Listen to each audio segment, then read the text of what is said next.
एकता महागौरव पुरस्कार सुभाष देशपांडे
केलं। सामान्यपणे स्वागताध्यक्ष तो असतो जो या अशा कार्यक्रमासाठी निधी उभारून देणारा असतो। माझ्यासारख्या कलावंताकडे आशीर्वादापलीकडे या संस्थेला देण्यासारखं काही नाही, पण मला असं वाटतं की इथं जे जाणकार लोक बसलेले आहेत त्यांनी ही जबाबदारी स्वीकारलेली आहे। पत्रकार मित्र आहेत, कवी मित्र आहेत आणि कार्यकर्ते आहेत, त्यांचं बळ फार मोठं आहे आणि ते बळ वाढत आहे। ऐसी नई हवा हिंदुस्तान के इतिहास में आने वाली है जब आपको ये राह नहीं देखनी पड़ेगी। प्रकाश जी मित्रों, सुलभाताईंबद्दल काय बोलावं? कलेचं क्षेत्र, अभिनयाचं क्षेत्र, संस्था चालनाचं क्षेत्र, मुलांना संस्कार देण्याचं क्षेत्र, नाटकाबद्दल मी सांगितलं, त्यांच्या अभिनयाबद्दल। या 3 दिग्गजा ज्या भारतात ज्यांचं नाव आहे स्वातंत्र्यानंतरच्या काळात, त्यांच्या प्रभावळीतल्या या श्रेष्ठ आहेत। त्यांच्यापेक्षा आणखीन उजवं काम त्यांनी केलेलं आहे। त्यांनी शांतता कोर्ट चालू आहे या नाटकामधलं एक स्वगत जरी केलं असतं तरी त्या या सन्मानाला पात्र ठरल्या असतात। जेवढे म्हणून महाराष्ट्रात कला क्षेत्रातले पुरस्कार आहेत ते सगळेच्या सगळे सुलभादीदींना मिळालेले आहेत। राष्ट्रीय स्तरावरचे पुरस्कार मिळालेले आहेत, अकादमीचे पुरस्कार मिळालेले आहेत। तुमच्या साक्षीनं माझं मन मला सांगतंय आता आमच्या सुलभादीदींना येत्या वर्षी पद्म पुरस्कार मिळण्याची आमच्या अपेक्षा आहे।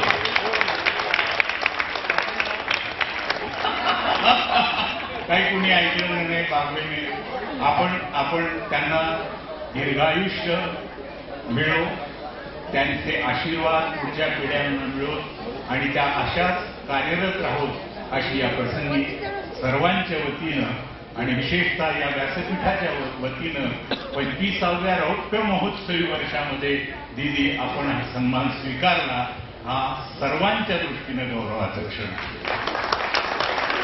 पण इतकी मनोगत ऐकलीत ना, माझ्याकडे सांगण्यासारखं काही राहिलेलं।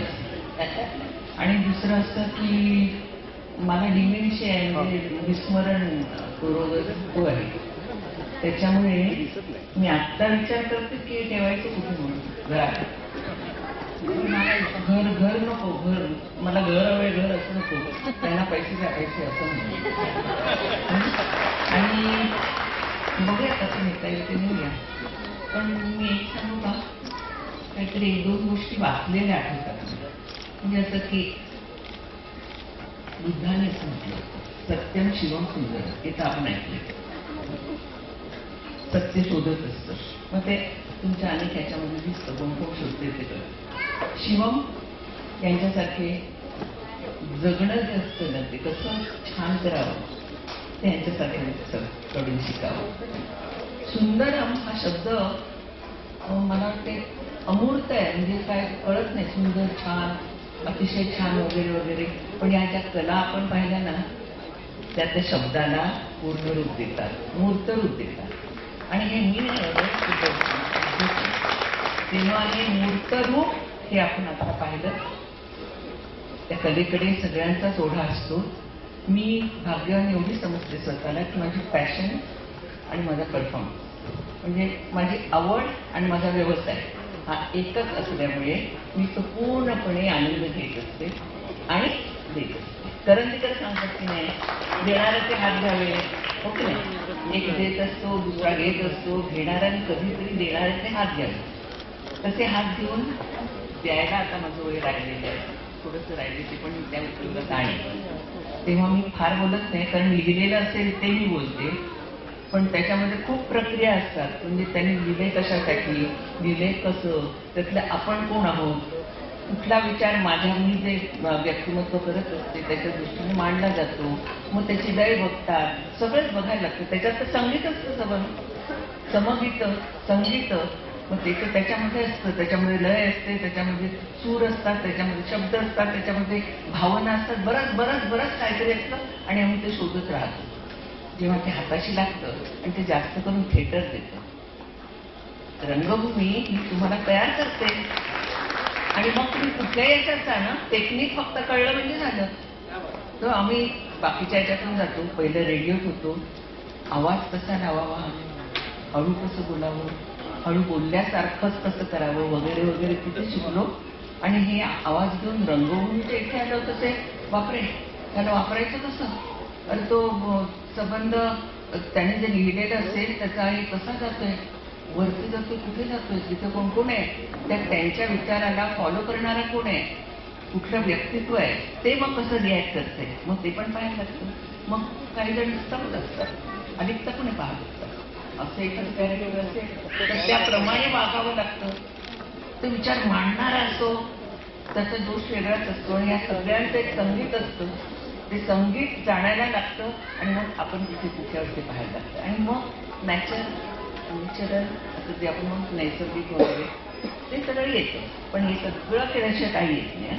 नाहीतर मी माझ्या शेवटचं वाक्य कसलं आहे, हो का, मग विचार माझं आहे का, असं विचारणार आहे पण आहे.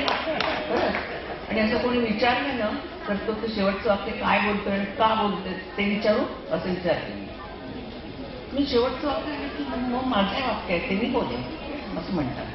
असे अजूनही आहे. पण मग आमच्या जवळपास आले की आम्ही देणाऱ्याच्या आत घ्यावेत आणि घेणाऱ्याने ते द्यावेत वगैरे असं न करता जे काही आपल्याकडे आहे ना ते त्यांना पुरवतो. समजलं तर समजलं, ते त्यांना नाही समजलं बाकीच्यांना समजलं, तेवढं काम मी करत असते. आणि माझ्याकडे काही नाही तसं. आता मी म्हटलं की देण्यासारखं आता राहिलं नाही, पण दर दिवशी मी काहीतरी घेत असते, एवढं ना कुठेही जा घ्यायचं.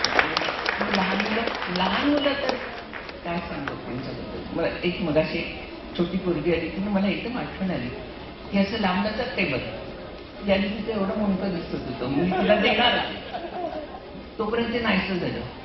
म्हटली कुठे गेली म्हणून ते देऊ कशी तिला, तर ती त्या खालून येऊन माझ्या पायात मी म्हटलं ते घेतलं, मी मागे झालं आणि बघितलं तर परत दिसते ना, पाय पडून झालं होतं. ती परत तिकडे गेली. त्याच्यानंतर मला वाटतं चला आपण जाऊया म्हणून पुढे केलं तर तिची पाठ काय करू. ती आईला सांगत होती, आई मी तू सांगता नमस्कार केला एक गोष्टी त्या छोट्या मुलांच्या मी अशा जमवून होतो माझ्याशी आणि तुम्ही ते आठवत राहत. खूप छान, तुम्ही पण असंच करा. मला लिहिता येत नाही पण मी लिहीन, कधीतरी लिहीन. खूप आठवण आहेत अशा या फील्डमधल्या. तुम्ही पण आपापल्या लिहा आणि बघूया कधीतरी ना ते वाचलं की आपल्याला छान वाटतं, बरं वाटतं रे असं झालं होतं नाही. मग अजून जीवन समृद्ध होत जातं आणि मग कोणाचा द्वेष वाटत नाही, कोणाचं काहीच होत नाही, छान आनंदात जातं.